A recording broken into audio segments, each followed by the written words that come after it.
नमस्कार। कला एकेडमी के इस चैनल पर आप सबका स्वागत करती हूँ। आइए आज हम नेट के सिलेबस में शामिल इकाई 5 में हिंदी कविता के अंतर्गत भवानी प्रसाद मिश्र जी की कविता गीत फरोश के महत्वपूर्ण बिंदुओं को समझने का प्रयास करते हैं। इस सिलेबस में उनकी 2 कविताएं शामिल की गई है, गीत फरोश और सतपुरा के जंगल। आज हम गीत फरोश की चर्चा करते हैं और उसकी महत्वपूर्ण बिंदुओं को समझते हैं। गीत फरोश भवानी प्रसाद मिश्र। पहले थोड़ी सी इनकी हम परिचय देखते हैं। जन्म 29 मार्च 1913 मध्य प्रदेश के होशंगाबाद जिले में टिगरिया गांव में हुआ था। निधन 20 फरवरी 1985 ईस्वी। पिता का नाम पंडित सीताराम मिश्र था। वे शिक्षा विभाग में अधिकारी और साहित्य प्रेमी थे। भवानी प्रसाद मिश्र की प्रारंभिक शिक्षा नरसिंहपुर और जबलपुर में हुआ। हिंदी, संस्कृत और अंग्रेजी भाषा पर उनकी अच्छी पकड़ थी। भवानी प्रसाद मिश्र 1946 ईस्वी से 1950 ईस्वी तक महिला श्रम वर्धा में शिक्षक के पद पर रहे। 1952 से 1955 ईस्वी तक वे हैदराबाद में कल्पना मासिक पत्रिका का संपादन किए। 1956 से 1958 ईस्वी तक उन्होंने आकाशवाणी में संचालन का कार्य किया। वे गांधी प्रतिष्ठान, गांधी स्मारक निधि और सर्व सेवा संघ से जुड़े रहे। भवानी प्रसाद मिश्र के हाई स्कूल पास करने से पहले उनकी कविताएं हिंदू पंच नामक पत्रिका में प्रकाशित हो चुकी थी। 1940 ईस्वी में वे दूसरे तार सप्तक के हिंदी कवियों के साथ जुड़ गए। गांधी विचारधारा के इस कवि की आपातकाल में लिखी गई कविताएं त्रिकाल संध्या के नाम से प्रकाशित हुई। इनका प्रथम संग्रह गीत फरोश नई शैली, नई उद्भावनाओं और नए पाठ प्रवाह के कारण अत्यंत लोकप्रिय हुई। उन्हें कविता का गांधी भी कहा जाता है। इनकी महत्वपूर्ण कविता संग्रह इस प्रकार हैं। गीत फरोश 1956 ईस्वी, यह प्रथम काव्य संकलन है। चकित है दुख 1968, अंधेरी कविताएं 1968, गांधी पंचशती 1969, बुनी हुई रस्सी 1971। 1972 में उन्हें बुनी हुई रस्सी के लिए साहित्य अकादमी पुरस्कार मिला। खुशबू के शिलालेख 1973, व्यक्तिगत 1974, परिवर्तन जिए 1976, अनाम तुम आते हो 1976, इदम नमम 1977, त्रिकाल संध्या 1978, कालजयी यह खंड काव्य है 1978 और 1980 भी मिलते हैं। शरीर कविता फसलें और फूल 1980 ईस्वी, मानसरोवर दिन 1981, कहीं 1986 भी मिलते हैं। संप्रति 1982, नीली रेखा तक 1984, तूष की आग 1985 और सन्नाटा। बाल कविताएं इनकी है तुर्कों के खेल 1977, संस्मरण जिन्होंने मुझे रचा 1980, निबंध संग्रह है कुछ नीति कुछ राजनीति 1976। उन्होंने ताल ठोकर कवियों को नसीहत दिया था, जिस तरह हम बोलते हैं उस तरह तू लिख, और इसके बाद भी हमसे बड़ा तू दिख। गीत फरोश कविता। यह कविता गीत के रूप में लिखा गया है। इसमें एक नया प्रवाह और नया भावबोध है। यह कविता कवि कर्म के प्रति समाज और स्वयं कवि के बदलते हुए दृष्टिकोण को उजागर करती है। व्यंग्य के साथ साथ इसमें वस्तु स्थिति का मार्मिक निरूपण भी है। गीत फरोश कविता में कवि ने अपनी फिल्मी दुनिया में बिताए गए समय को याद करके गीतों का विक्रेता बन जाने की विडंबना को मार्मिकता के साथ कविता में नया रूप में ढाला है। कवि ने अपने कविता की पृष्ठभूमि के विषय में स्वयं कहा है, यह गीत फरोश शीर्षक कविता हंसाने वाली मैंने बहुत तकलीफ से लिखी थी। मैं पैसे को महत्व नहीं देता, लेकिन पैसा बीच बीच में अपना महत्व स्वयं प्रतिष्ठित करा देता है। मुझे अपनी बहन की शादी करनी थी, पैसे मेरे पास नहीं था। तब मैंने कलकत्ते में बन रही फिल्म के लिए गीत लिखे। गीत अच्छे लिखे गए, लेकिन मुझे दुख इस बात का था कि मैंने पैसे लेकर गीत लिखे। गीत लिखने के बाद पैसा मिले यह बात अलग है, लेकिन मुझे कोई कहे कि इतने पैसे दूंगा तुम गीत लिख दो, यह स्थिति मुझे नापसंद था। मैं समझता हूँ कि आदमी के जो साधन का विषय है वह उसकी जीविका का विषय नहीं होना चाहिए। फिर कविता तो अपनी इच्छा से लिखी जाने वाली चीज़ है। इस तकलीफ देह पृष्ठभूमि में लिखी गई गीत फरोश है। दूसरे सप्तक की भूमिका में उन्होंने लिखा है, मैंने अपनी कविता में प्रायः वही लिखा है जो मेरी ठीक पकड़ में आ गया है। दूर से कौड़ी लाने की महत्वाकांक्षा भी मैंने कभी नहीं की। गीत फरोश कविता कवि की उस टीस को प्रकट करती है जहाँ कवियों ने अपनी आवश्यकता काव्यात्मक को फिल्म जगत के पूंजीवादी समाज को बेचा और जिनकी तीखी आलोचना हुई थी। भवानी प्रसाद मिश्र ने गीत फरोश कविता में यही बताया है कि हम तो गीत बेच रहे हैं, लोगों ने तो अपना ईमान तक बेच दिया है। यह कविता वर्तमान समय में एक कवि और एक साहित्यकार की पीड़ा को दर्शाती है। वह अपनी रचना साधारण वस्तुओं की भांति बाजार में बेचने को विवश हैं। इस कविता में कवि के व्यक्तिगत पीड़ा की अभिव्यक्ति है। गीत फरोश कविता हम वाचन करेंगे और उसके बाद उसके भावार्थ को पढ़ेंगे। पहले हम कविता का वाचन करते हैं। जी हाँ हुजूर, मैं गीत बेचता हूँ, मैं तरह तरह के गीत बेचता हूँ, मैं किस्म किस्म के गीत बेचता हूँ। जी माल देखिए, दाम बताऊँगा, बेकाम नहीं है काम बताऊँगा। कुछ गीत लिखे हैं मस्ती में मैंने, कुछ गीत लिखे हैं पस्ती में मैंने। यह गीत सख्त सरदर्द भुलाएगा, यह गीत पिया को पास बुलाएगा। जी पहले कुछ दिन शर्म लगी मुझको, पर पीछे पीछे अक्ल जगी मुझको। जी लोगों ने तो बेच दिए ईमान। जी आप न हो सुनकर ज़्यादा हैरान, मैं सोच समझकर आखिर अपने गीत बेचता हूँ। जी हाँ हुजूर, मैं गीत बेचता हूँ, मैं तरह तरह के गीत बेचता हूँ, मैं किस्म किस्म के गीत बेचता हूँ। यहाँ पे व्याख्या को देखते हैं। आगे के संपादन में प्रकाशित यह कविता दूसरा सप्तक में पहली बार प्रकाशित हुई थी। बाद में इसका गीत फरोश कविता संग्रह में प्रकाशन हुआ था। इस कविता में अपनी तंग हाली में ग्राहकों के लिए कविता लिखकर बेचने की स्थिति का चित्रण है। कवि का तत्कालीन व्यवस्था पर व्यंग भी है। इस कविता में कवि अपनी गरीबी या अभाव का संकेत करते हुए कहता है कि आज मेरी स्थिति इतनी दयनीय हो गई है कि मुझे अपने हृदय के भावों को व्यक्त करने के लिए जिन शब्दों को मैंने आत्मीयतापूर्वक संजोया था उसे मुझे बेचना पड़ रहा है। मैं अपनी कलम बेचने में यकीन नहीं करता, लेकिन दुख की परिस्थितियों में इसके सिवा मेरे पास और कोई चारा नहीं है।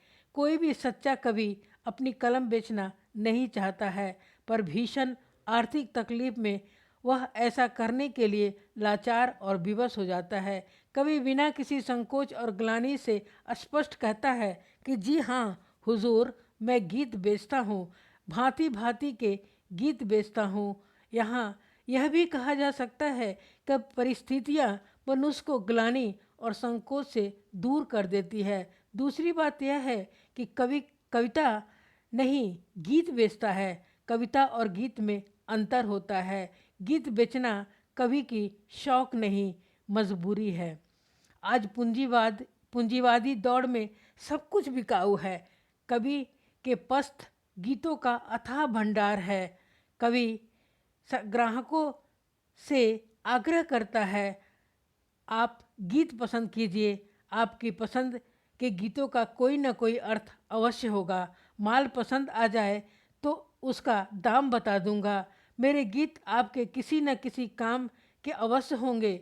सुख अथवा दुख, आशा हो या निराशा, जय हो अथवा पराजय, चिंता हो या आनंद, प्रेम हो या विरह, उसके अनुकूल ही आपको मेरे पास गीत मिल जाएंगे। यदि आप मेरे गीतों के अर्थ को नहीं समझ सकते और आपको पसंद नहीं आए तो मैं उसका अर्थ बताने के लिए तैयार हूँ। कवि स्पष्ट शब्दों में कहता है कि उसके गीत किसी न किसी काम का है, निरर्थक नहीं है। पहले पहल गीत बेचने में उसे शर्म लग रही थी, लेकिन कुछ दिनों बाद वह भाव भी खत्म हो गया। पूंजीवाद के इस समय ने हर व्यक्ति को उपभोक्ता बनाकर रख दिया है। यहाँ सब कुछ बेचा और खरीदा जा सकता है। इस परिवर्तित समय और समाज में मनुष्य अपना ईमान तक बेचने में लज्जा महसूस नहीं कर रहा है। अपनी स्वार्थ पूर्ति के लिए मानव आज ईमान, धर्म आदि सब कुछ दांव पर लगा दे रहा है। कभी तो अपनी मेहनत से गीत बेच रहा है, जिसका सृजन उसने अपनी प्रतिभा और अनुभवों से किया है। भवानी प्रसाद मिश्र ने अपने समय और समाज का यथार्थ चित्रण अंकन किया है तथा कवि अथवा गीतकार की मन स्थितियों को सार्थक ढंग से उकेरा है। अगली पंक्तियां हैं। यह गीत सुबह का है, गाकर देखें। यह गीत गजब का है, ढा कर देखें। यह गीत जरा सुने में लिखा है। यह गीत वहाँ पुणे में लिखा है। यह गीत पहाड़ी पर चढ़ जाता है। यह गीत बढ़ाए से बढ़ जाता है। यह गीत भूख और प्यास भगाता है। यह मसान में भूख जगाता है। यह गीत भुआली की है हवा हुजूर। यह गीत तपेदी की है दवा हुजूर। मैं सीधे सीधे और अटपटे गीत बेचता हूँ। जी हाँ हुजूर, मैं गीत बेचता हूँ जी। और गीत भी है दिखलाता हूँ, और गीत भी है दिखलाता हूँ जी। सुनना चाहें आप तो गाता हूँ जी। छंद और बेछंद पसंद करें जी। अमर गीत और ये तो तुरंत मरे, ना बुरा मानने की इसमें क्या बात। मैं पास रखे हूँ कलम और दवात, इनमें से भाए नहीं नए लिख दूँ। इन दोनों की दुहरा है कवि धंधा। इन दोनों की दुहरा है कवि धंधा। कुछ घंटे लिखने के, कुछ फेरी के, जी दाम नहीं लूँगा इस देरी के। मैं नए पुराने सभी तरह के गीत बेचता हूँ। जी हाँ हुजूर, मैं गीत बेचता हूँ। मैं तरह तरह के गीत बेचता हूँ। मैं किस्म किस्म के गीत बेचता हूँ। व्याख्या है। इन पंक्तियों में कवि ने ग्राहकों को अपने माल का बखान करते हुए कहा है कि उसके पास सुबह शाम के अलग अलग गीत हैं। गीतों का वैविध्य है। बस ग्राहक इन गीतों को गा कर देखे और समझे कि गीत सुबह का है अथवा शाम का, सुबह का है अथवा सुख का है अथवा दुख का, भूख बढ़ाने वाला है या भूख जगाने वाला है। कहने का आशय है कि कवि के पास व्यापक जीवन संदर्भ के विविध भावों के गीत मौजूद हैं। जो भी गीत उन्होंने ग्राहकों को दिए वे पसंद न आए तो वह और भी गीत दिखा सकता है। उसके पास गीतों का अक्षय भंडार है। अगर वे गीत भी पसंद न आए तो ग्राहकों की पसंद के अनुसार गीत रचने को तैयार है। कवि कहता है कि श्रीमान, अब तो आपकी मर्जी पर निर्भर है। आप जिस तरह का गीत पसंद करते हैं और जैसा गीत खरीदना चाहते हैं, मैं तत्काल आपके सामने वैसा ही गीत रचकर प्रस्तुत कर सकता हूँ। मैं रात दिन गीत ही लिखता रहता हूँ। आवश्यकता के अनुसार गीत रचने में सक्षम हूँ। मेरे पास कलम और दवात दोनों मौजूद हैं। तत्काल आपकी पसंद का गीत लिखकर पेश कर सकता हूँ। नए पुराने सभी प्रकार के गीत रचने में काबिल हूँ। बस इतना बताएं कि नए गीत चाहिए या पुराने। प्रिय के वियोग में डूबी नायिकाओं की भावनाओं को अपने गीतों में कैद कर सकता हूँ, तो प्रिय वियोग से व्यथित नायिका की मृत्यु को भी अपनी रचनाओं में उभार सकता हूँ। आप केवल अपनी पसंद और रुचि बता दें तो उसी के अनुसार गीत प्रस्तुत कर दूंगा। मैं किस्म किस्म के गीत बेचता हूँ। आगे की पंक्तियाँ हैं। जी, गीत जन्म का लिखूं, मरण का लिखूं, गीत जीत का लिखूं, शरण का लिखूं। यह गीत रेशमी है, यह खादी का है, खादी का। यह गीत पित्त का है, यह बादी का। कुछ और डिज़ाइन भी हैं, यह इल्मी, यह लीजे चलती चीज़ नहीं फिल्मी। यह सोच सोच कर मर जाने का गीत, यह दुकान से घर जाने का गीत।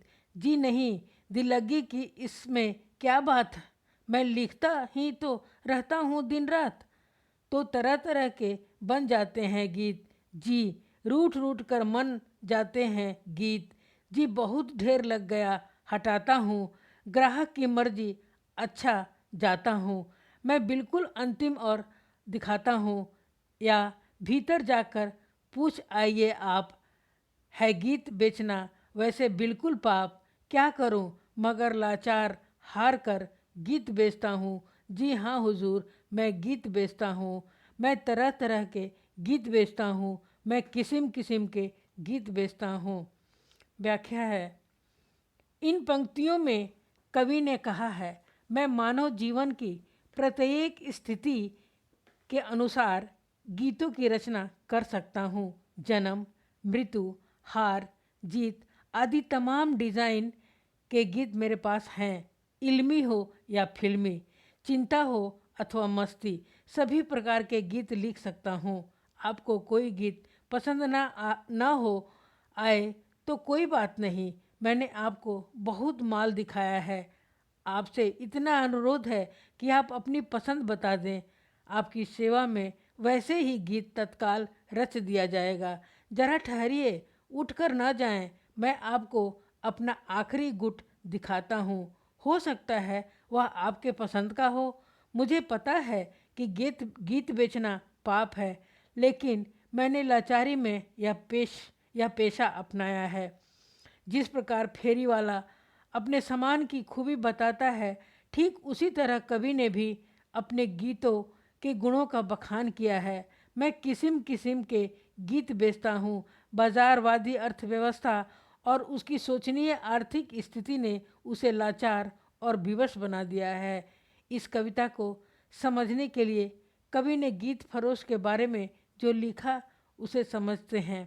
कवि कहते हैं कि गीत फरोश शीर्षक हंसाने वाली कविता मैंने बड़ी तकलीफ़ से लिखी थी। मैं पैसे को कोई महत्व नहीं देता था, लेकिन पैसा बीच बीच में अपना महत्व स्वयं प्रतिष्ठित करा देता है। मुझे अपनी बहन की शादी करनी थी, मेरे पास पैसे नहीं थे। तब मैंने कलकत्ते में बन रही फिल्म के लिए गीत लिखे थे। गीत अच्छे लिखे गए थे, लेकिन मुझे इस बात का दुख था कि मैंने पैसे लेकर गीत लिखे। मैं कुछ लिखूं, उसका पैसा मिल जाए यह अलग बात है, लेकिन कोई मुझसे कहे कि इतने पैसा देता हूँ, तुम गीत लिख दो, यह स्थिति मुझे पसंद नहीं आया। क्योंकि मैं ऐसा मानता हूँ कि आदमी की साधना का विषय उसकी जीविका का विषय नहीं होना चाहिए, और कविता तो अपनी इच्छा से लिखी जाने वाली चीज़ है, वह तो अनायास उत्पन्न होती है। इस तकलीफ के पृष्ठभूमि पर लिखी गई यह गीत फरोश कविता है। यह कविता साहित्यकार की यथार्थ स्थिति को व्यक्त करती है। भवानी प्रसाद मिश्र की इस कविता को काव्य प्रेमियों ने सर्वाधिक पसंद किया है। प्रमुख कुछ तथ्य हैं यहाँ पे। कविता में कवि के व्यक्तिगत पीड़ा की अभिव्यक्ति है। कविता में उपभोक्तावादी युग की विसंगतियाँ हैं। कवि ने समाज की स्थिति पर करारा व्यंग किया है। वह गांधी और सर्वोदय के प्रति निष्ठावान रहे हैं और उन मूल्यों के विपरीत कोई समझौता नहीं करते हैं। पंडित भवानी प्रसाद मिश्र आधुनिक हिंदी कविता के मूर्धन्य कवि थे। जय हिंद। आप सबने इस कविता को और उसके महत्वपूर्ण बिंदुओं को सुना और देखा, इसके लिए मैं आप सबका धन्यवाद करती हूँ। कृपया इसे लाइक, सब्सक्राइब और शेयर करें ताकि अन्य विद्यार्थी भी इससे लाभान्वित हों। धन्यवाद।